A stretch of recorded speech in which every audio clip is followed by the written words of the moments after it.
Allahu Akbar, Allahu Akbar. La ilaha illallah. Bismillahir Rahmanir Rahim. Alhamdulillahi Rabbil Alameen. Wassalatu wassalamu ala ashrafil anbiya'i wal mursaleen. Nabiyyina wa maulana Muhammad sallallahu alayhi wa sallam. Wa ala alihi wa sahbihi wa barik wa sallim. Rabbi shrah li sadri wa yassir li amri wahlul 'uqdatam min lisani yafqahu qawli. Subhanaka la 'ilma lana illa ma 'allamtana innaka antal 'alimul hakim. Rabbi yassir wa la tu'assir wa tammimna bil khair wa bika nasta'inu ya fattah ya arhamar rahimin. Bismillahirrahmanirrahim. All praise belongs to Allah subhanahu wa ta'ala, our creator, our nourisher, our sustainer. That when Allah subhanahu wa ta'ala, despite all our faults and all our weaknesses, Allah subhanahu wa ta'ala has looked at us favorably today. Allah has looked inside our hearts and Allah has given us another opportunity to remember Allah subhanahu wa ta'ala. So we take this one moment, this one blessed moment to say the kalima La ilaha illallah. La ilaha illallah. It's just the tongue flicking up and down, up and down, up and down. The easiest thing to flick our tongue up, al, and then it naturally drops. Allah, Allah, Allah, Allah. But on the day when the last breath is taken, that is the hardest test for our lives. Say Allah, Allah. Allah, yes, Allah subhanahu wa ta'ala to allow that His name to be easy upon our tongues. Yes, Allah subhanahu wa ta'ala to allow for our hearts to beat with the words of Allah subhanahu wa ta'ala. Before I get into my talk today, I just been thinking about something that my Ustad said. Once upon a time, he said to me, there's a point in the heart where the love of Allah subhanahu wa ta'ala enters. So this is something that we can do for relaxation, right? He said to me, your exercise, my ustaz is very much into tasawwuf, to spirituality. He said, I want you to sit 10 minutes, it's part of the exercise. Start with 10 minutes. And close your eyes, say Allah with your heart, not with your tongue. So now close your lips, you got to press your tongue up. Try say Allah, but with the heart. Close your eyes and press your tongue. Don't, because our natural thing is when we say Allah, our tongue wants to move. It's our little exercise, take homework. You will find a spot in your heart that will start having a sensation.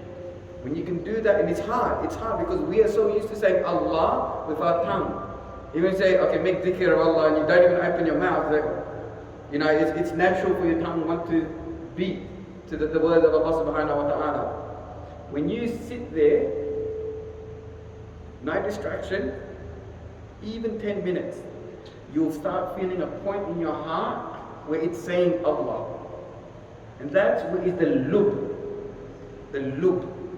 So there's in the Quran, Allah speaks about the lub is a singular, Al-Bab is the plural. Ulil Al-Bab, people of, and then there's definitions of what's Al-Bab. It's heart, it's also intellect. Al-Bab, Allah uses it when Allah uses time for people to contemplate and also to have Taqwa in the Quran. So that, right?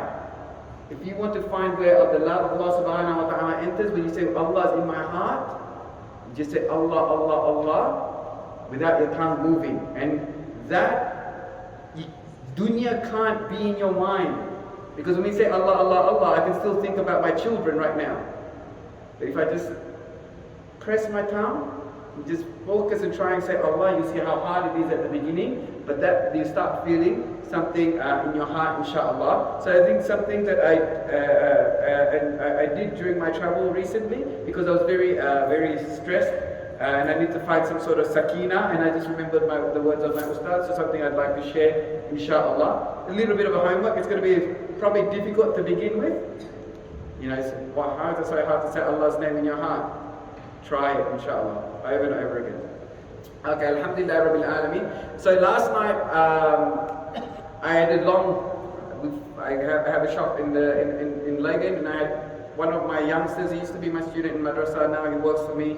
So he, as we're cleaning up, he's made a couple of comments, and I realized, I said to him, look, to make something haram is very easy. To make something halal is very difficult. Those aren't my words, it's the words of my Ustad, rahmatullah alayh. To make something haram is very, very easy. To make something halal is actually really hard. What do you mean?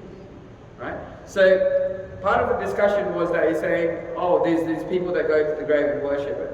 Or they go to the grave and ask people in the grave to ask for forgiveness. Now, what I'm going to do is I want to not discuss whether it's permissible or impermissible, but what I want to prove to the audience is that we have to be very careful when we say this is permissible or this is not permissible. People are doing bid'ah, people are doing haram and things like that, right? This is shirk and things like that. Reason why? Because we are an ummah. We are one body. So we don't want to split our body. So that's the purpose. Now, I want to bring back the purpose is that we need to work together. We are one ummah. We are a submitting nation. We are one nation. We are a submitting nation. And we are collectively in the eyes of Allah subhanahu wa ta'ala the same. And we don't want to split. So, it sounds a little bit controversial at the beginning, but inshallah, let's follow through the train process. So he said, these people, they go to the grave and they worship the grave. So I said to him, okay, let's firstly, again, I don't practice this, I don't know people that do it, but, okay, firstly, tell me how do they worship it? I said, they go there and they say, a person in the grave, can you ask forgiveness from Allah for me? Okay, so I said, okay, fine, that's cool. Is that your statement? Any other statement? Okay, no, that's it. Okay, let's work with that. Now, again, this is not my field or anything like that, but what I want to show to him is that before you make judgment or saying this is bid'ah, haram, shirik, let's see how the justification might be. And he said it's not in Quran, not in Sunnah. I said, well, you know what? I can think of 2 ayahs that I would say I could justify that. I'm not making what's haram halal, what's halal haram. I'm saying if I want to go down that path, I can say, well, I can think, you want to say Quran? I can say, yeah, sure. Alright, Allah subhanahu wa ta'ala says in the Quran, وَلَا تَكُونُوا لِلَّذِي يُقْتَلُوا فِي سَبِيلِ اللَّهِ أَمْوَاتٍ بَلْ أَحْيَاءٌ وَلَكِنْ لَا تَعْلَمُونَ. Big stop there. I think it's al-Qawqala, stuff like a mistake. Don't say to the people who were killed in the path of Allah subhanahu wa ta'ala that they're dead.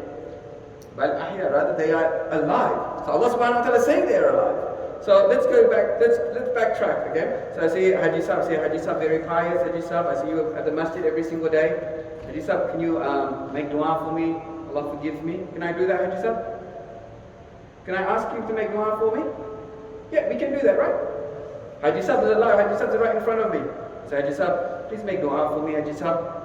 Make dua that Allah subhanahu wa ta'ala forgive me, Allah put me into Jannah. I can do that. And Haji Sahib's not going to just make dua for me alone, because who made that mistake of making dua for everyone besides himself? Who made the mistake of making dua for everyone besides himself? Iblis. Iblis made dua. There was a rumor someone's going to get kicked out. Iblis was the most pious. He made dua for all the angels, forgot himself because he thought, I want to include myself. So Haji Sahib's going to include himself in the dua. Right? So I say, okay, Haji Sahib, your flesh and bone right now is sitting here. Haji Sahib, make dua for me. Make dua, Allah forgive. I make a lot of sins. Please just make dua. And tonight when you're in tahajjud, make dua for me, and Haji Sahib also make dua for himself. So that's fine. Okay, that's permissible. So then we go say, okay, now let's extend that argument. Because again, this is not my belief, but all I'm trying to say is that I don't want you to start splitting the ummah by saying this is haram, this is halal, because you don't know. I said, okay, Allah subhanahu wa ta'ala says, if there's a wali of Allah, and you for sure you know, he's fighting in the crusades and he got killed, while saying the kalima, la ilaha illallah, with the banner of Islam, and that was the last thing that you heard, and and then you dug up his grave for some reason, 100 years later, and the body's still alive, fresh. And you know, but ahya is alive. Allah says, I'm quoting Allah subhanahu wa ta'ala's word, alive. They are alive. So why can't now I ask from that person, Haji Sahib, you passed many years ago, but you're a wali of Allah, there's all the proof. Haji Sahib, make dua for me. I know you're dead in the grave, make dua for me. Right? Again, it sounds controversial, but I'm using the words from the Quran and I'm saying to him, look, people can justify it like that. What do you know that's permissible, not permissible? Again, I'm going to reiterate, it's not my practice. I don't do this, I don't know people that do it. All I'm trying to do is say, okay, before we jump to conclusions, how much do you know? Allah subhanahu wa ta'ala says in another verse of the Quran, كَيْفَ تَكْفُرُونَ بِاللَّهِ وَكُنْتُمْ أَمْوَاتًا فَأَحْيَاكُمْ ثُمَّ يُمِيتُكُمْ ثُمَّ يُحْيِيكُمْ. You were dead once upon a time. What is death? Well, we were ruh, that was death. So what's your understanding of that? We are فَأَحْيَاكُمْ. We're in the second phase. There's 4 phases. You were dead, you're alive right now. ثُمَّ يُمِيتُكُمْ. Then you're going to die. ثُمَّ يُحْيِيكُمْ.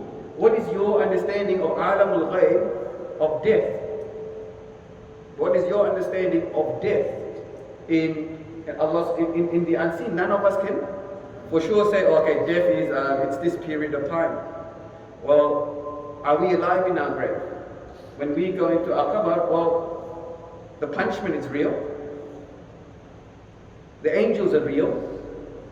At what point do we say, okay, that's our definition of coming back to life? Is death nothing but a split moment of that transition? Again, I'm not going into that. I'm saying to my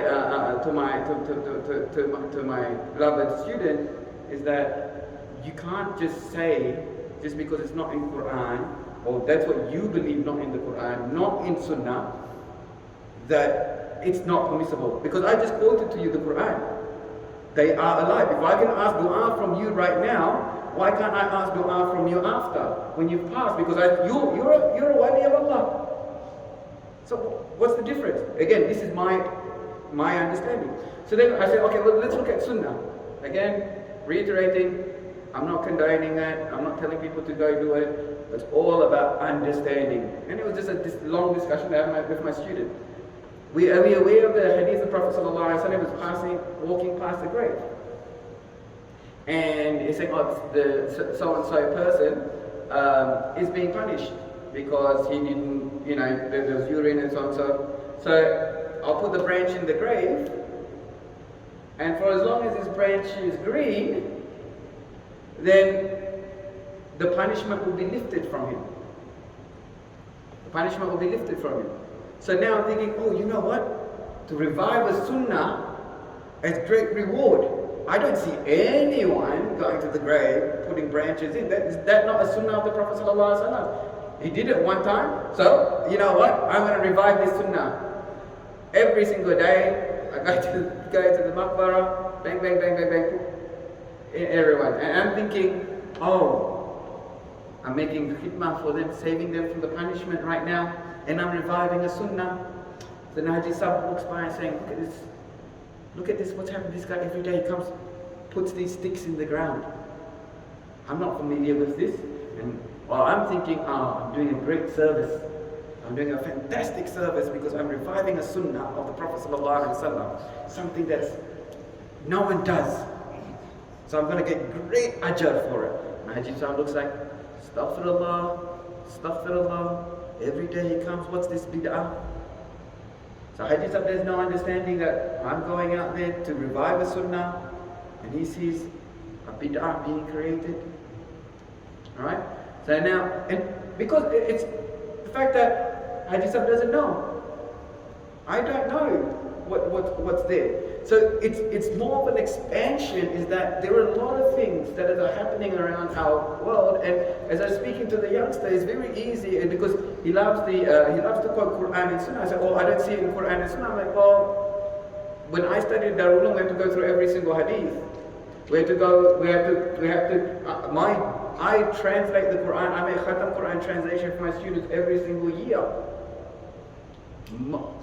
The unspoken things or the unspoken words or hadith allows me to say, well, I'm going to hold my opinion on saying whether this is permissible or impermissible. Again, all I'm doing is just drilling to the, because it took a long time for him to remove this mindset, because we're built in a certain way. Sometimes we need to change our perception. Right? I had to change his perception to finally realize that I don't know. So I said, okay, is salawat ala nabi permissible? Of course, it's Friday. We have to make a lot of salawat ala nabi upon the Prophet, right? Now, you say, okay, going to the grave is not permissible, and making dhikr there, or making dua there, or asking them from the grave, or so on and so forth, right? Because it becomes ibadah. Okay, they're making it as an ibadah. Okay, fine. Okay, I guess we can't pinpoint going to the grave as an ibadah. Salawat ala Nabi is good? Yes. Now, if you went to the Masjid Nabawi and you saw the Prophet ﷺ, are you just going to stand there and stare? Number one, what's your inclination, your heart's going to be? There's going to be, I've never been, I'm sure many have been here. What's the inclination in your heart at that moment when you see the Prophet ﷺ's maqbarah? What's the inclination in your heart? Allah will not allow for your heart to want to do sin. But wouldn't you make salawat ala nabi? At least you make salawat ala nabi. Is that not ibadah? Is that not ibadah by the grave? Now, if you go to the masjid every single day, Masjid Nabawi every single day, and you get the opportunity to go to Masjid Nabawi every single day and pass the Prophet ﷺ the grave, you're not just going to be like, there's the masjid, there's the grave, there's the grave. Your entire being will not allow you to walk by. But you live in Medina and you walk by every single day. You're making ibadah by the grave of the Prophet ﷺ. Now, again, your choice in what aspect of deen you want to practice is yours. I'm not condoning any of this. What I'm sharing today is a long conversation that I had with my student last night. Is that be very careful. Be very careful when we see something that's unfamiliar and to say, oh, this is right, this is wrong. This is right, this is wrong. This is bid'ah. Right? Because how much knowledge do you have? Have you gone through all the books of hadith? Do you know there's many other books of hadith? Do you know there's a Mustadrak Ibn Hakim, which is, his criteria is more strict than Imam Bukhari, but because of certain things, it didn't become at the level of Imam Bukhari. Are you aware of the different ways of measurement of the hadith, of the different narrators, from what was the for every single narrator in the books of hadith, there's an actual biography of them, their life, every single narrator, and how do these narrators allow for Imam Bukhari or Imam Muslim to take and use the hadith, and how do they line up their books of hadith? There's a purpose of how they line them up. Are you aware of this, or are you just saying that, oh, I can't see it in Bukhari, Muslim, and I can't see it in the Quran, so therefore it's not it? Now, again, very easy, as I started to say, to make something haram is very easy compared to making something halal. Let's look at the implications. Let's look at the implication and say, well, for sure, that's haram. What they're doing is bid'ah. For sure. In your brain, your mind is saying, for sure, this is haram. So I say some brother there, and I say, well, he's doing this action here. Am I really that educated? Let's pretend I am educated. Okay? Now, they're doing an action that I don't understand. Because when we see a new action happening, we don't really understand. First time, we're not going to understand. Now, for me to say, okay, that's bid'ah, or that's haram, now what happens? The statement is, whoever creates the hadith is whoever has an innovation, there's a place for him prepared in the fire. Therefore, he's going to the fire, going to Jahannam. And Muslims don't go to Jahannam. There's an innovation in the religion. So when you make these statements, oh, okay, that's a bid'ah, which I don't really like using that word. I apologize for that. But if you're saying this is incorrect, right? To that point, you're saying it's bid'ah. I know no one uses it here. What you've done is now you've separated between a believer and a disbeliever. Because you're saying he's doing a sin, and he's openly doing a sin, and he's consistently doing a sin, and we've told him not to do that sin. So for sure now he's going to go to the fire. So without utterly saying he's a kafir, every other action is saying he's a kafir. And what does Prophet ﷺ say about a person that calls another person a kafir? For sure one of them's a kafir. Either that person that's being accused or the accuser. So now you've got to sit there and go, how confident am I with my iman to say that is an innovation that's not accepted and he's going to the fire? Can I sit here and you're putting your entire akhirah online? When you disregard someone's practice that you don't understand yet and you say this is haram, forbidden, how confident are you to put your hereafter on the line? Because you're putting their hereafter on the line. So when we see something like that, we've got to first stand back and go, okay, I don't understand. I don't understand what's happening here. And that's the path to understanding. Because we don't want to start dividing. It's very, again, as I said, we don't see it in the Quran, we don't see it in the Sunnah. It's very easy for us to say, nah, that's not right. That's not right. Very easy. But when you suddenly put your akhirah online, if you're saying that's not right, you're saying therefore in your mind saying is it an innovation? Is it an innovation that's going to take them to the fire?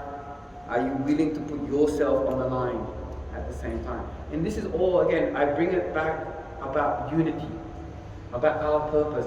Everyone here is trying to connect to Allah subhanahu wa ta'ala. Even people who do actions that may be wrong, their purpose is trying to connect to Allah subhanahu wa ta'ala. When we go in, there's many stories in Jama'at, when we used to go in, and they'll talk about people literally having something like one single tasbih, and they'll take that to the grave, and then that they define that action as a Muslim. Now when the elders will come, they say let them practice that, let them continue, because they're saying they're Muslim. They take like a couple of tasbih, they go to the grave. Well, it might have been, rituals that the parents did once upon a time. They continued after many generations. They don't even know what they're doing. But all they're doing is they're saying, I'm a Muslim. I am a believer. I am a submitter. You know what? Let's protect that. Iman is more important, and bringing them closer to us as a ummah is more important than finding, hey, that's a ritual that's wrong. That's a habit that's wrong. I know for sure that's bid'ah. Rather befriend them. What do we do when we have to make dawah to the non-Muslims? We don't say, all right, there's your pamphlets, this is your list of debates, go find Tom, Dick and Harry in your work and start debating them on these. What do we say? What is it? How do we make dawah? Akhlaq. Akhlaq. When we go to the non-Muslims, say, oh, show good akhlaq, show good akhlaq, show good akhlaq. Eventually they'll want to find out more. And we have to have the same approach with our fellow Muslims. You know what? How many times a person wanted to destroy Islam? I was watching the guy from the US. He literally wanted to bomb the Islamic Center, and now he's the president of that Islamic Center. Now, how confident are we? And we've seen different things within the Muslim community and different practices, right? If you went and started getting to know them, how confident are you that you won't be inclined to that ritual, to that tariqah, to that effort of doing whatever they're doing? How sure are you in suddenly realize, hey, you know what? I find spirituality in this. I want this. I go to the prisons. Right? And there's people, there's non-Muslims in the prison. They say, I just see the Muslims walk with sakina. I want that sakina. I don't even know what Islam is. I want to walk with peace. The literal word is, I want to walk with peace. He doesn't know Islam means peace. I want to walk with peace. And then he wants to become Muslim because he just wants to walk with peace. Subhanallah. How confident are we sitting here and and I've fallen into the same mistake. Oh, this is wrong. Next thing I know, oh, wow, when they read the Quran, they're crying. I can see sakina in their life. Why don't I have this? Suddenly maybe I'll go and find out some more. Because when we're hard, Iman, love doesn't enter into our heart.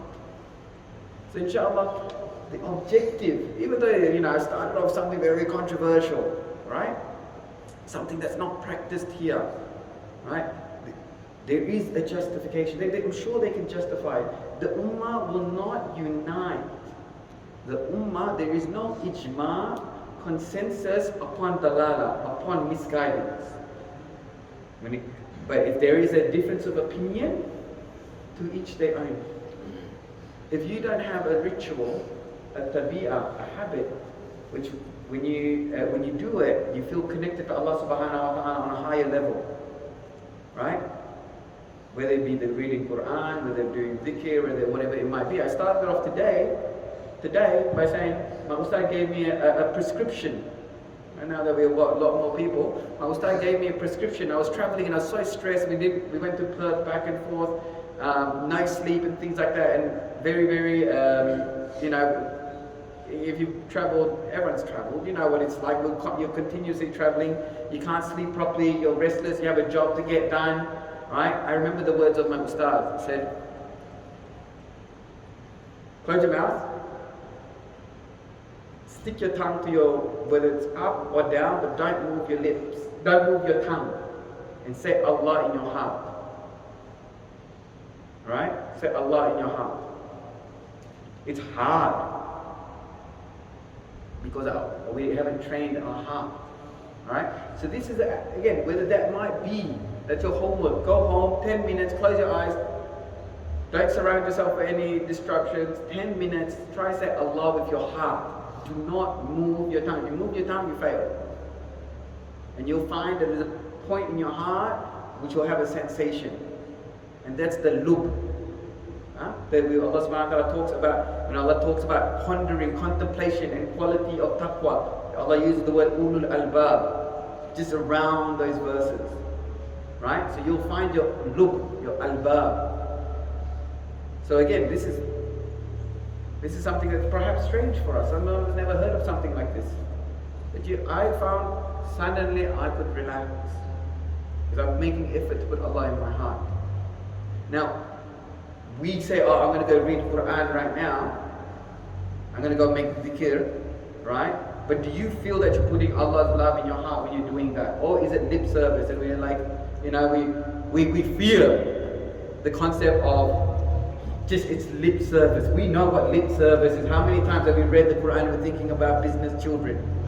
How many times are sitting there doing dhikr and our mind is all over the world? How many times have we been in salah and you think, Ya Allah, I just finished Tarawih 20 rak'ah, is that accepted? Alright? So we need to work on our heart, we need to work on ourselves. Finally, as I started off, it's very easy to make something haram and to make something halal.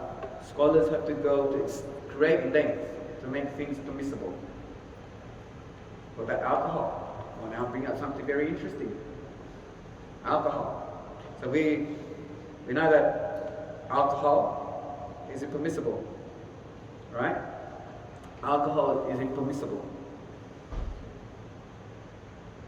Alcohol is also a najasa. Right? So if we get alcohol on our skins, we have to wash it. But hold on. I just used the alcohol rubs on my hand this morning. And then I went and ate. Well, was there trace of alcohol there? Is my hand najasa, so I'm putting najasa in my mouth?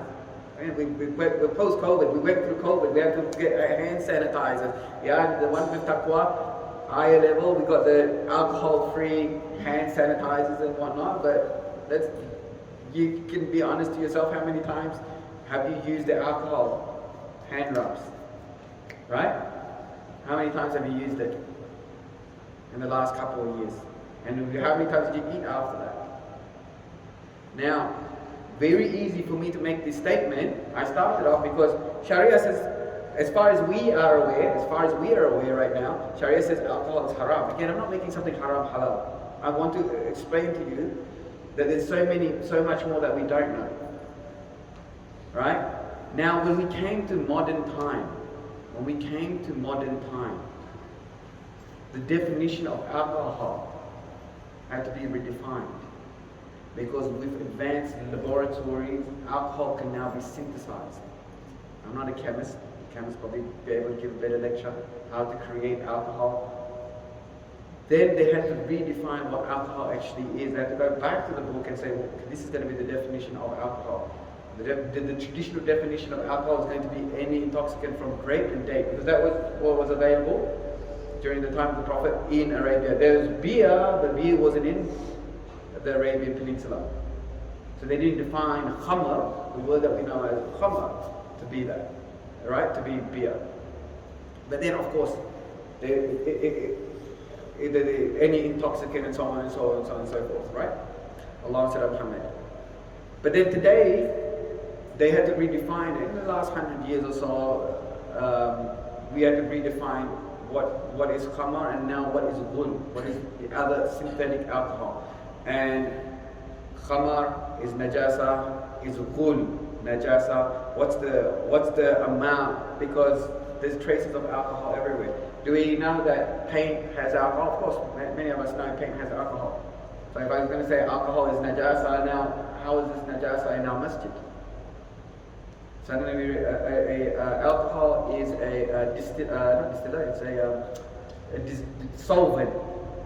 How many times you go and look in? There's so many things in our food that we're not aware actually has this synthetic alcohol.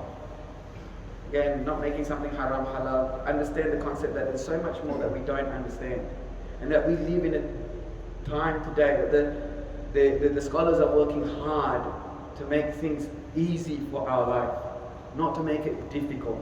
And if we are going to take our religion by face value and say this is permissible, that's not permissible, you're making it difficult. And now not only that, you are splitting between the people. And we don't want to split between the ummah. Right? The question of taqwa is a whole different question. It comes down when you choose to go down a certain path, you choose to do certain habits. That's a question of taqwa for you, and that's between you and Allah subhanahu wa ta'ala. I'll conclude with a story of my student. We know the story of the chicken machine hand slaughtered. That's not the problem of debate. Alright? Whichever word you choose is your choice. My student used to say, Imam, right, this is in a class of like 20 students. Imam, it's so easy. I only eat chicken that I hand slaughter, so I know for sure. All I do is I go to Waikol. Everyone know where Waikol is, right? Oh, know how far Waikol is. I go to the farm in Waikol, Imam, and I slaughter it there, and then I clean the feathers off, and I gut it, and then I cook it. How easy is that? I said, whoa, that's not easy for 99% of the Muslims in Brisbane. Your taqwa, your fear of Allah subhanahu wa ta'ala, your conscience of wanting to have the most perfect food go into you made that easy for you. But trust me, if you live in country towns, where I used to live in country towns, yeah, good enough. Because there's not much option. You got to be, alright, I'm gonna be a little bit more lenient on my deen, because I don't want to make my religion hard. We live in Australia, we're just having all of these halal. Now we have so much. If you're here 20 years ago, there was no halal options. Now even with all the halal options that we have today, Islam is still difficult. Islam, for some people, of course, if you want to high taqwa, it's easy. But for our next generation, Islam is difficult. Because we can't find those halals. They don't remember 20 years ago, there was only Nando's and kebab. And I think Sultan restaurant here, right? So the more we want to make this religion difficult, the more we are going to turn it away. And the more we are saying that this is not permissible. If you do not know, if there's no consensus over it, be careful in your statements, because you will turn a person away. And our job, we are one ummah. We are a unit together. We need to be able to see beyond the difference and know that this person, every single person here that's here today, lined up is one purpose, is to connect to Allah subhanahu wa ta'ala. We'll come in different styles, different clothes, different hats. Right? But everyone sitting here wanting to know Allah subhanahu wa ta'ala. So be appreciative that we have so many people, whether we understand, we don't understand, they are trying to connect to Allah subhanahu wa ta'ala. And Allah will not unite us under misguidance, inshaAllah. Wa akhiru da'wana alhamdulillahi rabbil alameen. Assalamu alaikum wa rahmatullahi wa barakatuh.